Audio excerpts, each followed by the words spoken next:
La Biblia en un año. Día 289. Baruch. Recapitulación conclusiva del libro. Quítate, Jerusalén, el vestido de luto y de tu aflicción y vístete de gala, de la gloria que Dios te otorga para siempre. Envuélvete con el manto de la justicia de Dios, ponte en la cabeza la corona gloriosa del Eterno. Dios mostrará tu resplandor a toda criatura bajo el cielo. Porque Dios te llamará para siempre con el nombre de paz de la justicia y gloria de la piedad. Levántate, Jerusalén, ponte en alto, observa hacia oriente y contempla a tus hijos reunidos, desde donde sale el sol hasta el ocaso, por la palabra del Santo, alegres porque Dios se acordó de ellos. Partieron de ti a pie, llevados por los enemigos, pero Dios te los devuelve en triunfo, como sentados en un trono real. Dios mandó allanar toda alta montaña y las rocas eternas, y rellenar todo valle hasta nivelar la tierra, para que Israel camine seguro bajo la gloria de Dios. Por orden de Dios, todas las selvas y todo árbol de suave olor darán sombra a Israel. Porque Dios conducirá a Israel con felicidad a la luz de su gloria, con la misericordia y justicia propias de él. Carta de Jeremías. Copia de la carta que envió Jeremías a los que iban a ser conducidos como cautivos a Babilonia por el rey de los babilonios, para anunciarles lo que le había ordenado Dios. Peligro de la idolatría. Por los pecados que han cometido contra Dios van a ser llevados cautivos a Babilonia por Nabucodonosor, rey de los babilonios.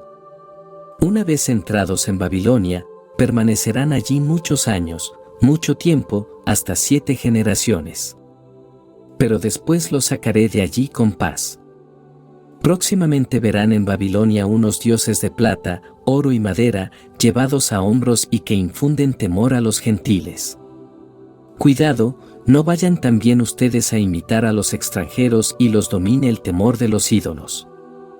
Al ver la multitud que los adora postrándose delante y detrás de ellos, digan en su interior, es a ti, Señor, a quien hay que adorar. Ciertamente mi ángel está con ustedes y tendrá cuidado de sus vidas. Vanidad de los ídolos. Ciertamente su lengua ha sido pulida por un artesano, pero ellos, por muy dorados o plateados que estén, son falsos y no pueden hablar. Y, como se hace con una joven presumida, ellos toman oro y preparan coronas para ponerlas en la cabeza de sus dioses. A veces, sucede también que los sacerdotes sustraen de sus ídolos oro y plata y los emplean en provecho propio, dando parte de ellos también a las prostitutas del templo. Los atavían también con vestidos, como se hace con los hombres, mientras son dioses de plata, oro y madera, pero no quedan a salvo del orín y la polilla. Una vez revestidos de mantos de púrpura, les limpian la cara del polvo de la casa que los cubre en abundancia. Uno tiene un cetro, como un juez de distrito, pero no puede condenar a muerte al que le ha ofendido. Otro tiene en su derecha una espada o un hacha, pero no puede librarse de la guerra y de los ladrones. Por eso se conoce que no son dioses, no les tengan miedo. Los ídolos, objetos inútiles fabricados por artífices. Como un cacharro doméstico roto es inútil, así son sus dioses. Una vez colocados en los templos, sus ojos se llenan del polvo levantado por los pies de los que entran. E igual que se cierra el lugar donde está guardado a alguien que ha ofendido al rey, porque ha de ser conducido a muerte, así los sacerdotes cierran los templos de los ídolos con puertas, cerrojos y trancas para que no los roben los ladrones. Encienden lámparas, y más numerosas que para ellos mismos, aunque los ídolos no pueden ver ninguna. Son como una viga del templo cuyo interior está carcomido, según se dice, pero no sienten los gusanos de la tierra que se los comen, a ellos y sus vestimentas. Sus rostros están ennegrecidos por el humo del templo.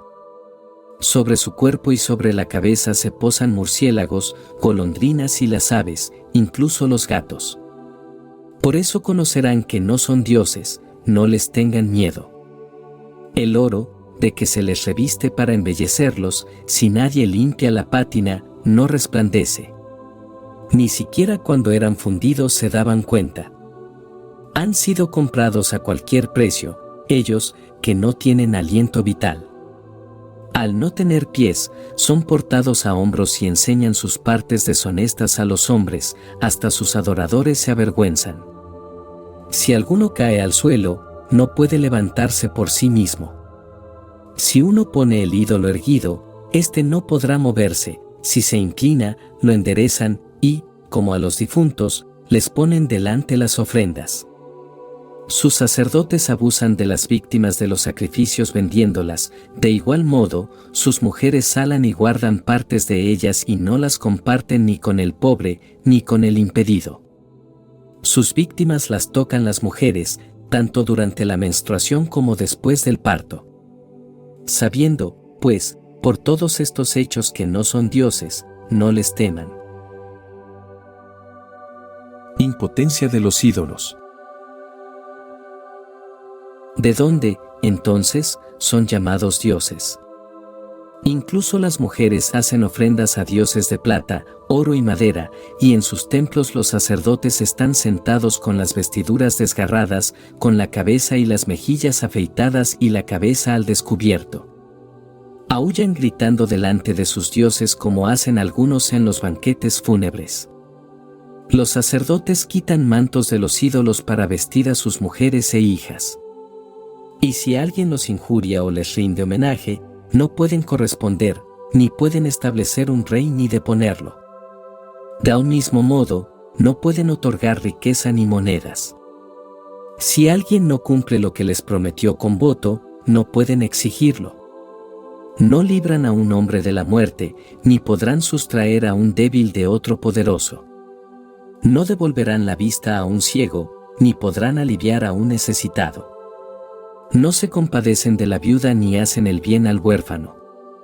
Los ídolos de madera, de plata o de oro, son semejantes a las piedras de un monte, sus adoradores serán confundidos. ¿Cómo, entonces, se puede estimar o llamar dioses a esos? Los mismos caldeos los deshonran, porque al ver un mudo que no puede hablar, lo presentan ante Bel pidiendo que le haga hablar, como si él pudiera escucharlos. Y ellos, a pesar de darse cuenta, no pueden abandonar los ídolos porque no tienen juicio. Las mujeres, ceñidas con un cordel, están sentadas en las calles y queman salvado como si fuera incienso. Cuando una de ellas, requerida por uno de los transeúntes, yace con él, se mofa de la vecina, porque no ha sido solicitada como ella, ni ha sido rota su cuerda. Todo lo que acontece con los ídolos es una falsedad. ¿Cómo, entonces, se puede estimar o llamar dioses a esos? Han sido fabricados por artesanos y orfebres, no son otra cosa que lo que los artífices quieren que sean. Los mismos que los fabrican, además, no viven largos años. ¿Cómo pueden, pues, ser dioses los objetos fabricados por ellos? Dejan, pues, a sus sucesores mentira y oprobio. Cuando, de hecho, les sobreviene una guerra o una desgracia, los sacerdotes se reúnen en consejo para decidir dónde esconderse con ellos. Por eso, ¿cómo no se dan cuenta de que no son dioses, puesto que no pueden salvarse de la guerra ni de las calamidades? Se sabrá después que los ídolos de madera, dorados o plateados, son una mentira. Resultará manifiesto a todas las naciones y a los reyes que no son dioses, sino obra de manos humanas, y que en ellos no hay nada divino. ¿Quién ignorará, por tanto, que no son dioses? No pueden nombrar un rey en el país, ni dar la lluvia a los hombres. No pueden dictar sentencia en sus juicios, ni librar de injuria a los que la padecen, porque nada pueden. Son como cuervos, entre el cielo y la tierra. En efecto, si se declara un incendio en la casa de los dioses de madera, o de oro, o de plata, sus sacerdotes huirán para ponerse a salvo. Los ídolos, en cambio, se quemarán allí en medio como las vigas. No pueden oponerse al rey o a los enemigos. ¿Cómo, entonces, se puede estimar o llamar dioses a esos? Ni de ladrones ni de bandoleros quedan a salvo los dioses de madera, plateados o dorados, como aquellos son más fuertes, les quitan el oro, la plata y las vestiduras que los cubren, y se marchan sin que ni siquiera éstos puedan socorrerse a sí mismos. Así que más vale un rey que demuestra su fuerza, o un vaso que es útil en una casa y que el dueño puede emplear, que los falsos dioses, o una puerta de una casa que guarda lo que hay en ella que los falsos dioses, o una columna de madera del palacio real que los falsos dioses. El sol, la luna y las estrellas, que dan resplandor y han sido puestos para utilidad, son obedientes. Asimismo el rayo, cuando aparece, es bien visible, del mismo modo el viento sopla en toda la región, y las nubes, cuando por orden de Dios recorren todo el universo, cumplen lo mandado. Y el fuego, enviado de lo alto para consumir montes y selvas, hace lo que se le manda. Pero todos esos ídolos ni por la apariencia ni por la fuerza se pueden comparar con ellos. Por tanto, no deben ser considerados ni llamados dioses, puesto que no son capaces ni de hacer justicia, ni de hacer el bien a los hombres. Sabiendo, pues, que no son dioses, no les teman. No pueden maldecir a los reyes ni bendecirlos. No pueden mostrar a las naciones señales en el cielo, no brillan como el sol, ni iluminan como la luna.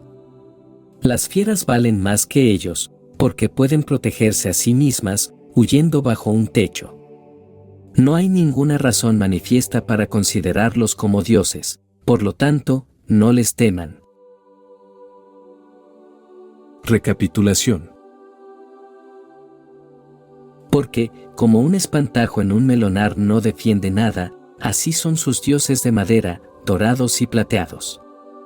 Lo mismo que una zarza en un huerto, sobre la que se posa cualquier pájaro, o como un difunto echado en las tinieblas, así son sus dioses de madera, dorados y plateados. Por la púrpura y el lino que se pudren sobre ellos sabrán que no son dioses. A la postre, ellos mismos son comidos, y vienen a ser una vergüenza para el país. Más vale, por tanto, un hombre justo, que no tiene ídolos, pues así estará lejos del oprobio. Sabiduría. Salomón es como los demás hombres. Yo también soy un hombre mortal como todos y desciendo del primero que fue formado de la tierra, en las entrañas de una madre fui plasmado en carne, por 10 meses, cuajado en sangre, del semen de un varón y del placer que acompaña el sueño. Al nacer, también yo respiré el aire común, caí en la tierra, que es igual para todos, mi primera voz fue el llanto, lo mismo que los otros, y fui criado entre pañales y cuidados. Ningún rey al nacer tuvo distinto comienzo, cuna misma para todos es la entrada y la salida de la vida. Elección de la sabiduría. Por eso, rogué prudencia y se me concedió, que invoqué un espíritu de sabiduría y vino a mí.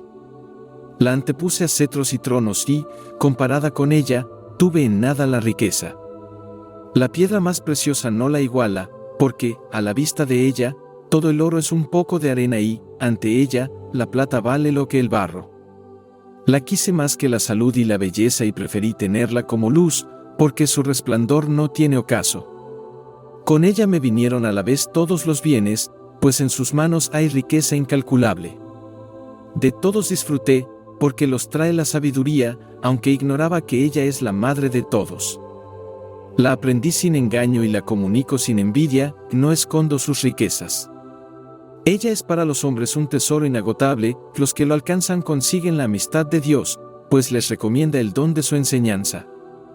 Que Dios me conceda hablar juiciosamente y tener sentimientos dignos de los dones recibidos, pues Él es el guía de la sabiduría y el que dirige rectamente a los sabios. En sus manos estamos nosotros y nuestras palabras, el ser prudentes y el saber obrar. Él me dio un conocimiento sin error de los seres, para saber la disposición del universo y la acción de los elementos, el comienzo, fin y medio de los tiempos, los cambios de solsticios y el alternarse de las estaciones, los ciclos de los años y las fases de los astros, la naturaleza de los animales y los instintos de las fieras, el poder de los espíritus y los pensamientos de los hombres, la variedad de las plantas y las virtudes de las raíces. Conozco lo escondido y lo patente, pues me lo enseñó la sabiduría, artífice de todo. La sabiduría, reflejo de la luz eterna.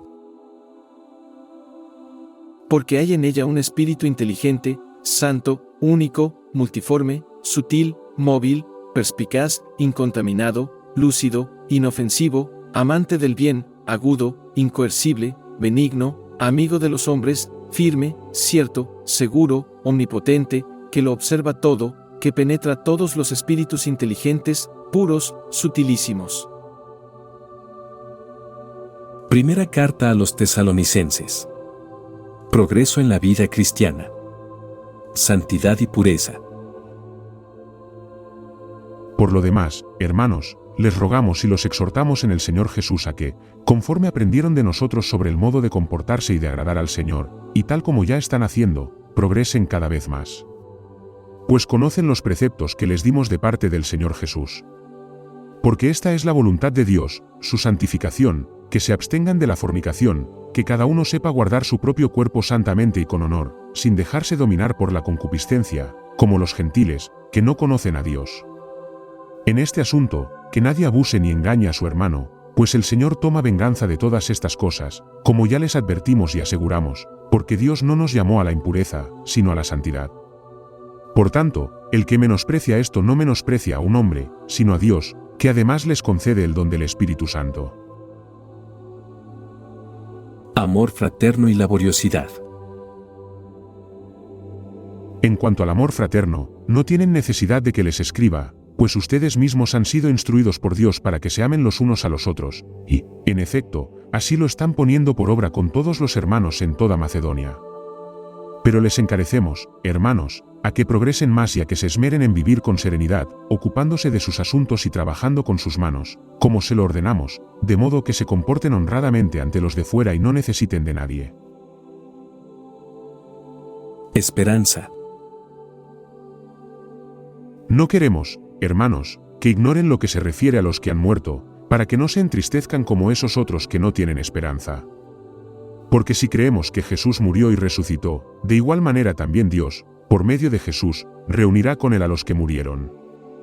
Así pues, como palabra del Señor, les transmitimos lo siguiente: nosotros, los que vivamos, los que quedemos hasta la venida del Señor, no nos anticiparemos a los que hayan muerto, porque, cuando la voz del arcángel y la trompeta de Dios den la señal, el Señor mismo descenderá del cielo, y resucitarán en primer lugar los que murieron en Cristo.